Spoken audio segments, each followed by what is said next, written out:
নমস্কার, অনিমা রান্না করে আপনাদের স্বাগত জানাই। আজ একটি নতুন পদ তৈরি করব, কুমড় চচ্চড়ি।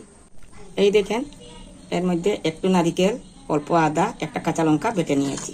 আর লাগবে নুন, তেল, হলুদ আর কাঁচা লঙ্কা, তেজপাতা, কালো জিরে, সঙ্গে 2 টুকরা আলুও দিয়ে দিই। এই দেখেন, কুমড়টাকে ভেজে নিব এখন। এই দেখেন, নুন হলুদ দিয়ে এইবার মেখে নিচ্ছি। এইবার হয়ে গেছে, নামিয়ে নিলাম।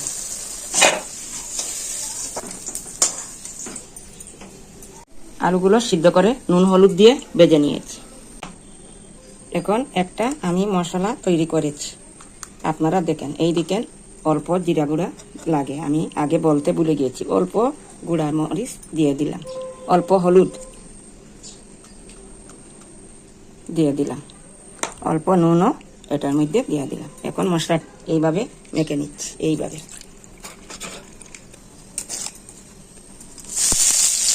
কালো জিরে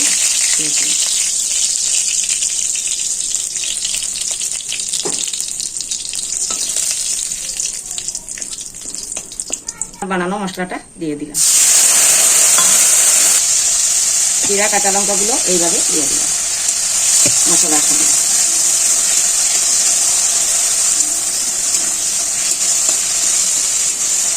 ভেজে রাখা আলু কুমড়োগুলো এইভাবে দিয়ে দিলাম।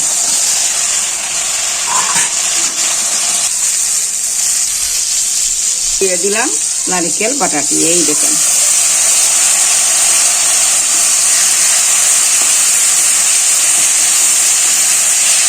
অল্প জল দিলে ভালো হবে।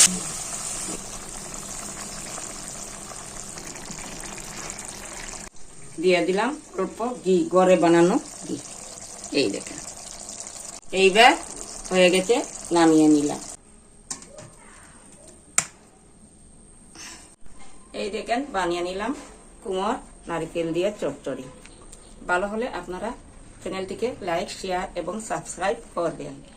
আর পাশে থাকা বেল আইকনটিকে ক্লিক করতে ভুলবেন না। দেখেন, ভালো থাকবেন, সুস্থ